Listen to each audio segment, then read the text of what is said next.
Bismillahirrahmanirrahim. Assalamualaikum warahmatullahi wabarakatuh. Alhamdulillah wa syukurillah wa la haula wa la quwata illa billah. Asyhadu an la ilaha illallah wahdahu la syarikalah wa asyhadu anna Muhammadan abduhu wa rasuluh. Allahumma sholli ala Muhammad wa ala alihi wa sahbihi ajmain. Selamat pagi dan siang semuanya. Jumpa lagi bersama saya dalam mata kuliah Sistem EVI. Kita melanjutkan bab atau materi kuliah pada pertemuan-pertemuan yang sebelumnya. Kali ini kita akan membahas masalah sistem kontrol udara. Pertemuan yang lalu kita telah membahas tentang sistem kontrol bahan bakar. Dan sistem kontrol udara ini merupakan sistem yang sangat penting juga di dalam sistem EVI, di mana udara itu yang masuk ke dalam silinder mesin itu dikalkulasi, kemudian diolah, diproses sedemikian rupa agar mendapatkan hasil campuran yang sesuai dengan campuran yang teoritis atau campuran yang ideal. Mari kita simak bersama-sama materinya. Berikut ini adalah materi dari kuliah kita pada kesempatan ini. Sistem kontrol udara. Tujuan dari perkuliahan ini, mahasiswa diharapkan mampu menjelaskan prinsip pengontrolan induksi udara. Induksi udara itu adalah pemasukan udara pada kendaraan dengan sistem kontrol elektronik. Nah, sebelum masuk terlalu jauh ke dalam, saya akan menyampaikan terlebih dahulu bahwa udara yang masuk itu perlu dilakukan sebuah monitoring ya, dan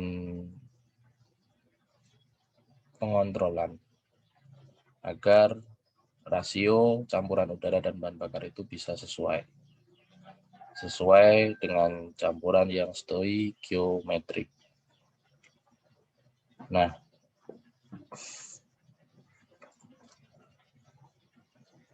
pada awalnya fungsi piranti elektronik yang ada pada sistem induksi udara itu hanya sebagai sensor saja. Fungsinya itu hanya monitoring saja untuk mengetahui suatu informasi berapa sih jumlah udara yang masuk ke dalam intake manifold. Ya, tentunya yang diukur adalah jumlah itu dalam bentuk massa udaranya atau dalam bentuk volume udaranya. Kemudian diketahui juga informasi tentang temperatur udara yang masuk tersebut. Supaya apa? Supaya ECU dapat menghitung massa udara yang dimasukkan ke ruang bakar. Jadi sebenarnya intinya itu adalah massa udaranya. Tapi dengan mengetahui volume dan temperatur, maka dikalkulasi oleh ECU untuk mendapatkan massa udaranya. Karena massa itu adalah yang paling ideal jika kita mengukur massanya. Kalau kita bisa mendapatkan langsung hasil dari massanya, itu akan lebih akurat. Dewasa ini pengontrolan telah dapat dilakukan khususnya pada putaran rendah untuk mengontrol putaran idle dan putaran tinggi. Nah, tujuannya untuk apa? Tujuannya untuk meningkatkan efisiensi volumetrik. Efisiensi volumetrik itu apa? Jadi efisiensi volumetrik itu akan berhubungan dengan kinerja atau performa mesin. Kinerja atau performa mesin akan meningkat jika efisiensi volumetriknya itu meningkat. Otomatis ya secara linear tenaganya pun juga meningkat. Torsinya juga meningkat. Nah, sekarang efisiensi volumetrik itu apa? Efisiensi volumetrik itu. Nah, sekarang sebelum menjawab definisinya, kita cek dulu konsep yang ada pada motor bakar. Bahwa motor bakar itu, motor bakar oto atau motor bakar bensin, dia menghisap udara dan bahan bakar ke dalam ruang bakar dan silinder. Sesuai campurannya itu, ya perbandingannya sesuai dengan perbandingan yang stoikiometrik. Nah, perbandingan yang stoikiometrik itu masuk ke dalam ruang bakar dan silinder itu, densitasnya atau kerapatan campurannya itu bisa dibuat semakin rapat udaranya. Jadi udara itu kalau masuk ke dalam ruang bakar, molekul-molekulnya itu bisa renggang, tidak rapat. Nah, biasanya efisiensi volumetrik ini diperoleh dengan menambahkan udara yang masuk ke dalam ruang bakar. Dengan adanya penambahan udara ini, kerapatan udara itu menjadi lebih rapat, sehingga densitas atau massa jenis udaranya itu menjadi lebih besar. Nah, kerapatan udara yang besar ini akan meningkatkan efisiensi volumetriknya. Karena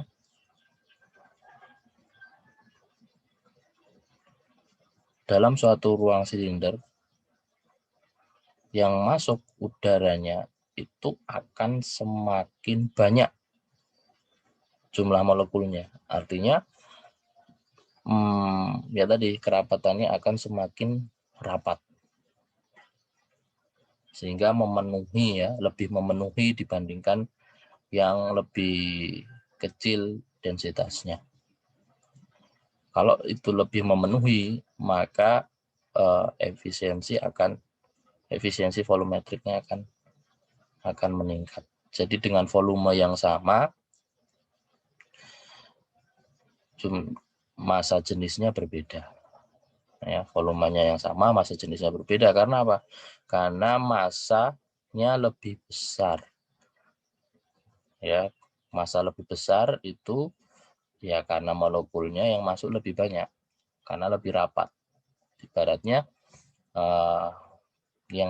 orang yang masuk ke dalam suatu ruangan itu berdesak-desakan, itu lebih rapat dibandingkan orang yang masuk itu dengan menjaga jarak. Nah, itu akan renggang. Sehingga dengan volume yang sama, jumlah orangnya dikit yang renggang tadi dibandingkan yang rapat. Sehingga yang rapat ini memiliki efisiensi volumetrik yang lebih besar. Nah, kira-kira analoginya seperti itu ya, efisiensi volumetrik kalau di dalam ruang bakar berarti jumlah molekul udaranya itu lebih banyak ya dalam volume yang sama. Ya, karena volume silinder itu kan tidak berubah-ubah, tetap dia. Nah, yang bisa diubah-ubah itu adalah massa udara yang masuk, begitu. Nah, sehingga dengan jumlah udara yang lebih banyak, pembakaran ini akan lebih memperoleh jumlah oksigen yang lebih banyak, sehingga pembakarannya akan teroksidasi secara sempurna. Ya, teroksidasi secara sempurna itu maksudnya terbakar secara sempurna. Ya, kalau di sana menyisakan oksigen kan berarti lebih baik daripada kekurangan oksigen. Ya, kira-kira seperti itu. Nah, sistem kontrol udara dapat dilihat pada gambar 7 berikut. Di sini ada beberapa komponen ya untuk pengontrolan udara yang masuk. Kita lihat dari ujung kiri dulu. Air cleaner ini hanya filter ya. Kemudian mass air flow sensor ini sebagai sensornya untuk mengetahui jumlah udara yang masuk. Nah, kemudian pengontrolannya ada di sini ya. Supaya jumlah udara yang masuk ke sini itu bisa ditambahkan ya. Bisa ditambahkan agar efisiensinya itu meningkat. Seperti yang saya katakan tadi. Nah, sistem aliran udara dimulai dari filter udara untuk menyaring kotoran. Ya, air metering berupa sensor temperatur dan air flow meter menuju throttle body. Intake manifold ke ruang bakar. Fungsi dan prinsip kerja sensor dan aktuator di dalam sistem ini dapat Anda pelajari ya, pada bagian modul sensor dan aktuator. Ya. Induksi udara pada compression engine ini maksudnya adalah pada motor diesel. Motor diesel itu disebutnya itu compression engine, nama lainnya. Nah, pada motor diesel pengontrolan campuran melalui pengaturan kuantitas bahan bakar. Ya, karena pada motor diesel itu kan bahan bakar itu menyesuaikan kondisi udaranya. Ya, karena yang masuk dikompresi duluan kan udaranya. Jadi dia tinggal menyesuaikan saja berapa sih udara yang dikompresikan. Lalu perlu disemprotkan berapa jumlah bahan bakarnya begitu. Jadi pengontrolan campuran itu terfokus pada pengaturan atau pengontrolan jumlah bahan bakarnya. Nah, masalah untuk meningkatkan efisiensi volumetriknya ya diperlukan juga pemasukan udara paksa ya secara paksa, yaitu menggunakan turbocharger intercooler. Nah, pada motor diesel itu menghasilkan lean combustion engine. Lean combustion engine ini adalah artinya pembakaran dengan perbandingan campuran udara dan bahan bakar yang kurus, lebih kurus dibandingkan motor bensin.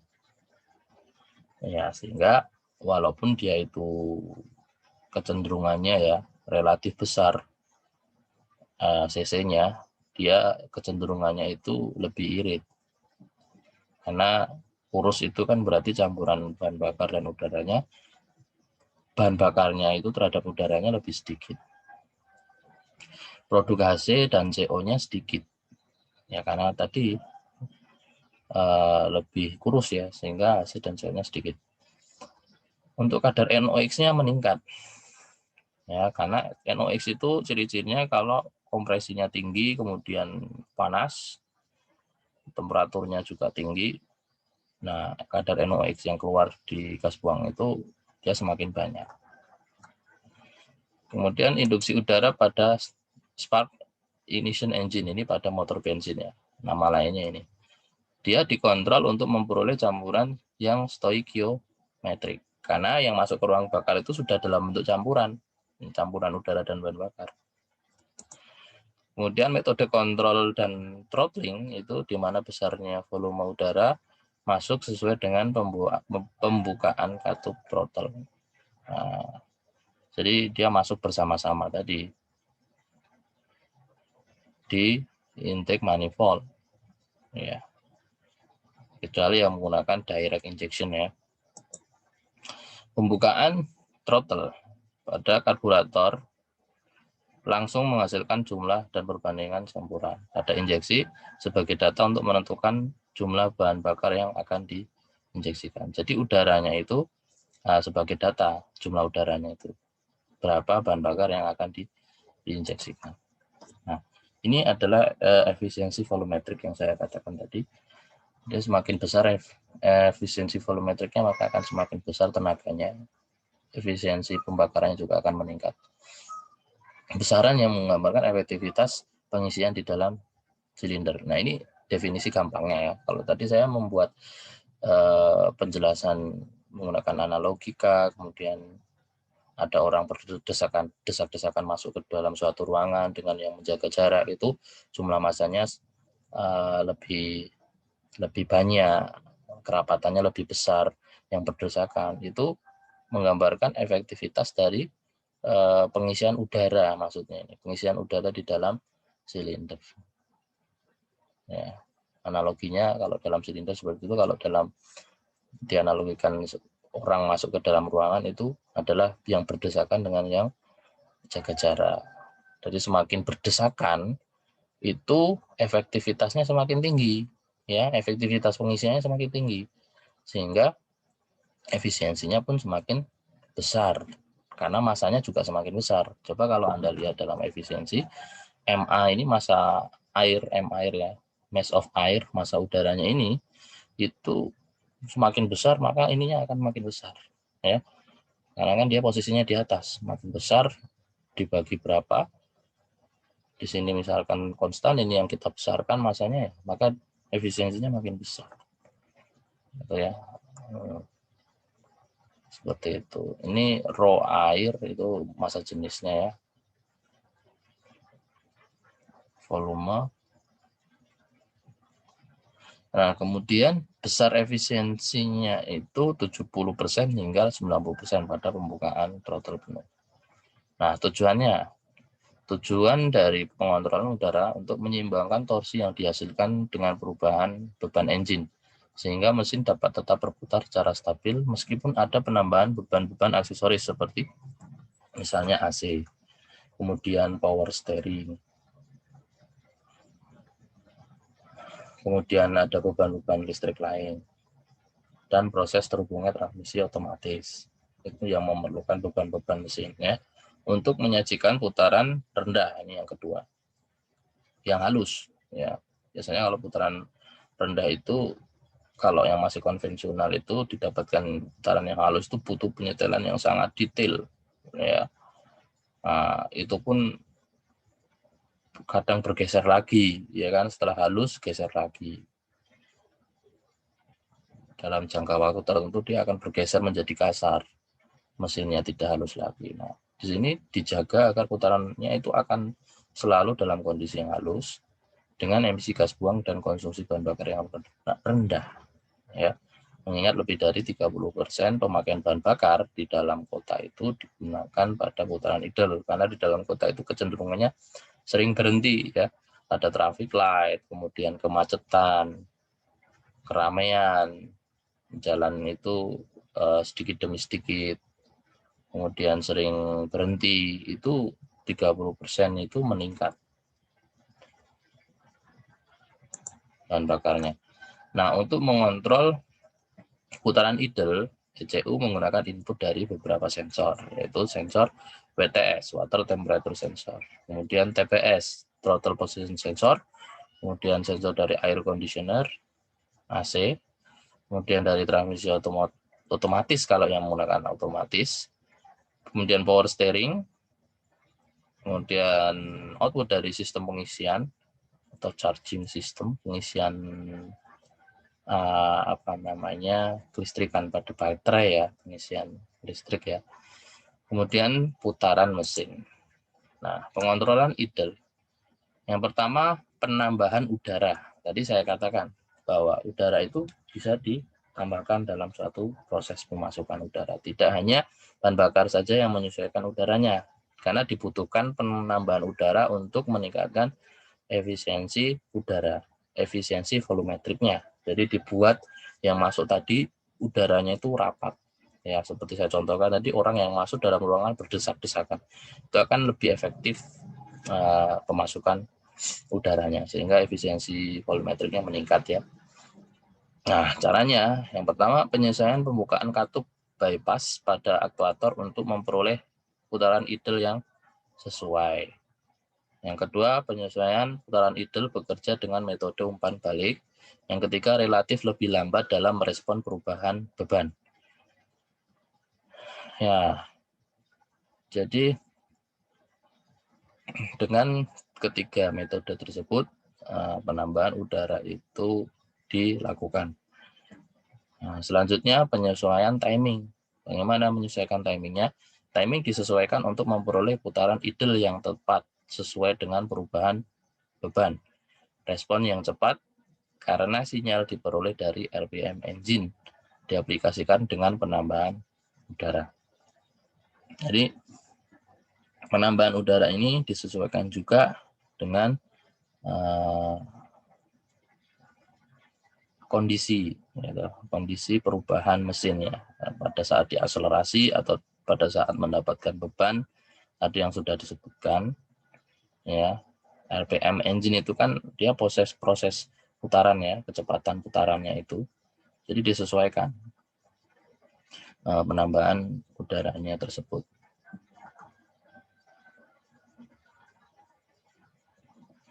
Nah, jadi dari beberapa sinyal-sinyal ini ada camshaft position sensor, throttle position sensor, water temperature sensor, switch posisi netral, air conditioner switch, baterai, vehicle speed sensor, dan ignition switch. Dari ke 8 ya, ada 8 sensor ini.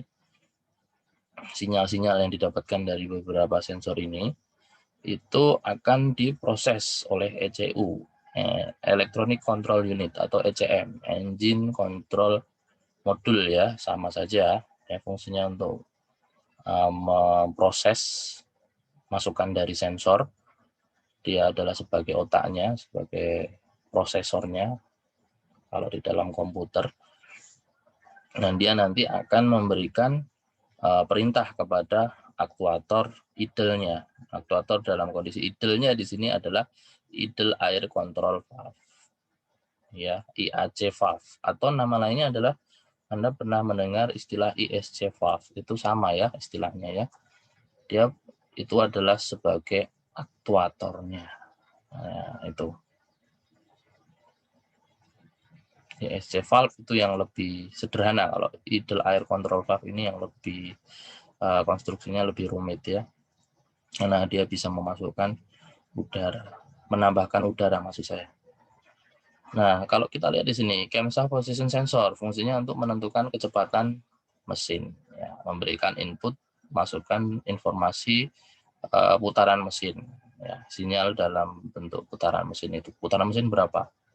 Kemudian TPS-nya itu untuk sinyal posisi, ya, pembukaan throttle.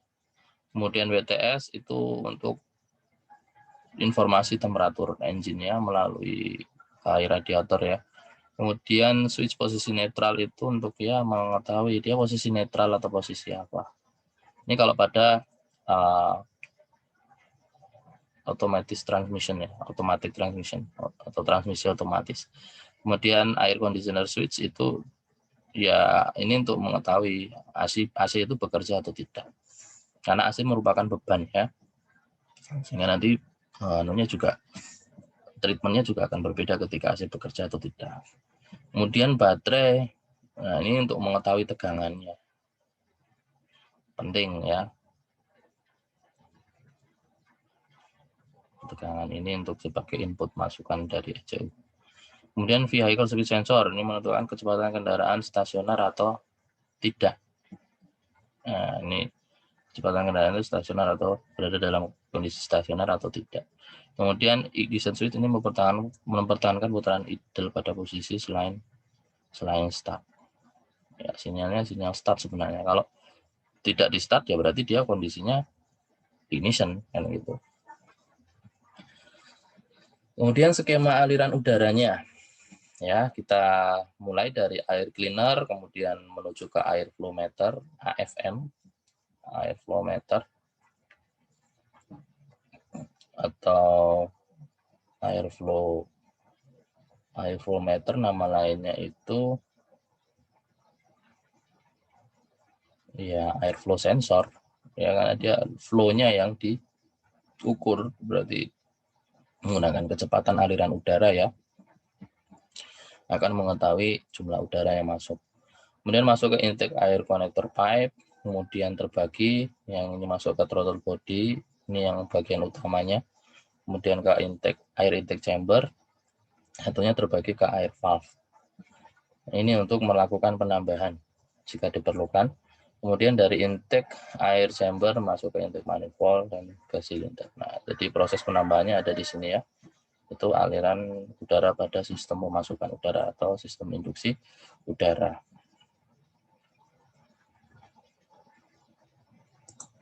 Nah, kemudian skema ini tadi sudah kita sampaikan sebelumnya ya tadi. Di sini ada LACV, FICD, solenoid valve. Ini katup solenoid, ya fungsinya kan kalau ada solenoid di sana dia bisa membuka dan menutup sesuai dengan perintah ECU-nya. Kemudian di sini ada lagi katupnya yang solenoid. Kemudian di sini ada regulatornya.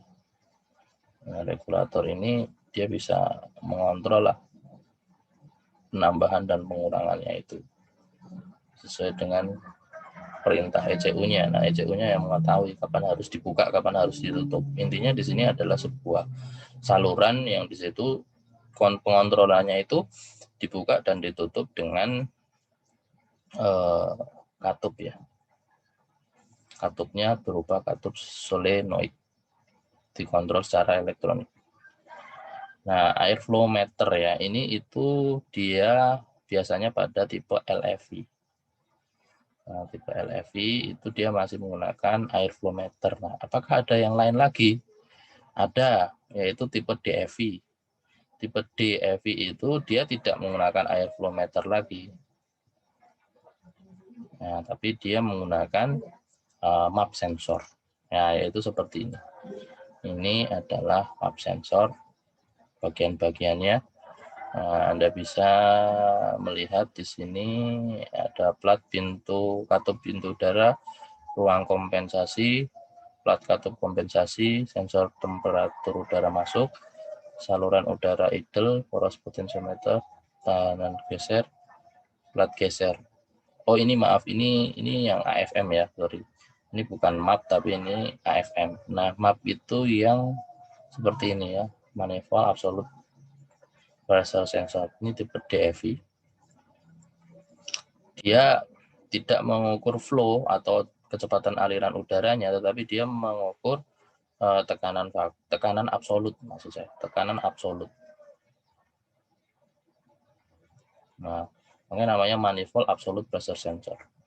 Nah, jadi untuk memperbaiki kemampuan sensor udara yang sebelumnya yang menggunakan AFM, air flow meter tadi, metode pengukuran udara selain seperti AFM tadi itu telah banyak mengaplikasikan model sensor kevakuman atau banyak dikenal dengan manifold absolute pressure sensor, MAP sensor ya, nama lainnya. MAP sensor itu terpasang pada intake manifold untuk mendeteksi perubahan tingkat kevakuman sebagai data kuantitas udara yang masuk ke ruang bakar. Sebenarnya tingkat kevakuman itu akan lebih detail jika absolute pressure-nya itu akan diketahui. Jadi kevakuman itu kan dia ketika dihisap udaranya itu kan terhubung dengan udara luar ya. Nah udara luar itu kan memiliki tekanan dan di dalam intake juga memiliki tekanan. Nah kemudian tekanannya itu dijumlahkan sehingga didapatkan tekanan yang absolut. Nah dari tekanan yang absolut ini akan lebih akurat untuk mengetahui jumlah udara yang masuk. Nah jadi map ini dia lebih akurat dibandingkan AFM. Nah, mengapa kok bisa dengan tekanan itu lebih akurat? Sebenarnya kalau dari logika tadi sudah saya jelaskan ya bahwa kalau dengan tekanan lebih akurat karena dia bisa absolut bisa mengetahui tekanan yang masuk. Nah, kalau tekanan yang masuk tahu, yang dihisap itu tahu berapa tekanannya, maka massa udaranya yang masuk itu bisa dikalkulasi dengan akurat. Nah, beda kalau yang diukur itu adalah kecepatannya. Kalau kecepatannya itu kan namanya udara ya, udara itu dalam temperatur kondisi temperatur yang berubah-ubah dengan kecepatan udara yang sama, walaupun volumenya itu sama, bisa jadi massanya berbeda, gitu ya. Tetapi pada tekanan yang sama, ya tekanan absolut saya katakan, tekanan absolut yang sama, dia akan menginformasikan massa yang sama, massanya sama, walaupun volumenya berubah, begitu. Nah, kalau dalam konsep fisika itu sebenarnya bisa dijelaskan ya. Bisa dijelaskan, ini saya akan mengeluarkan pointer saya, bahwa dalam fisika itu kan tekanan itu simbolnya kan P ya. Nah, P itu kan tekanan itu adalah gaya dibagi dengan luasan. Nah, gaya sendiri itu merupakan massa dikalikan dengan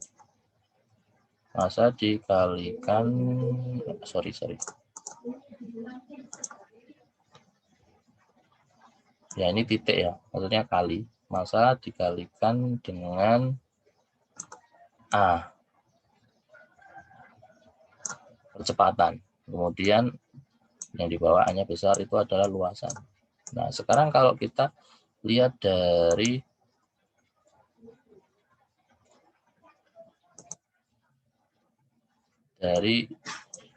masanya dulu.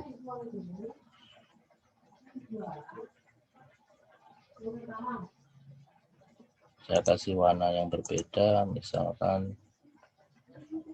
ya. Sorry, balik lagi ke bentar. Nah, massa itu kalau ini itu terukur ya kan terukur, luasannya juga konstan kan gitu. Kemudian yang berubah itu adalah ini kan tadi. Nah, kalau ini tadi itu yang diukur oleh AFM.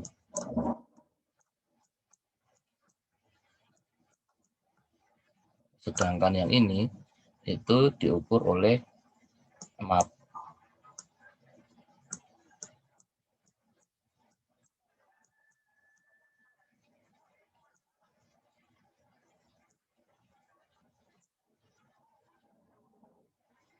Nah,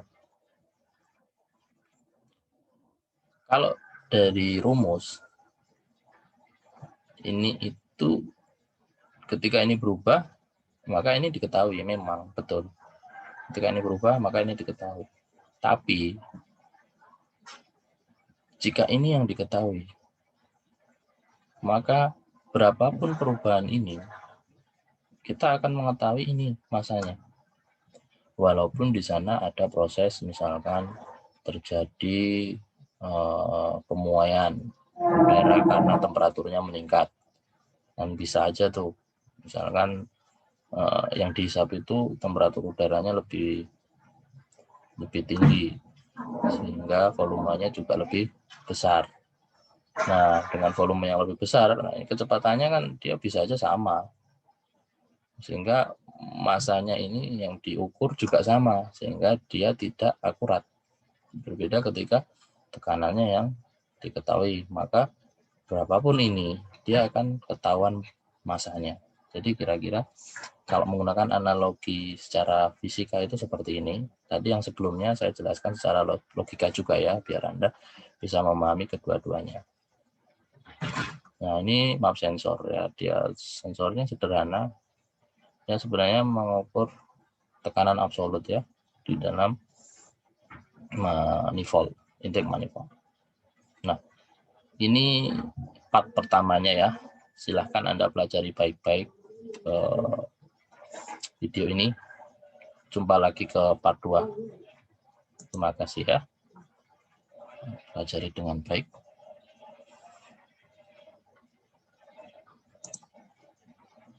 Besok di part 2 masih menggunakan slide yang ini.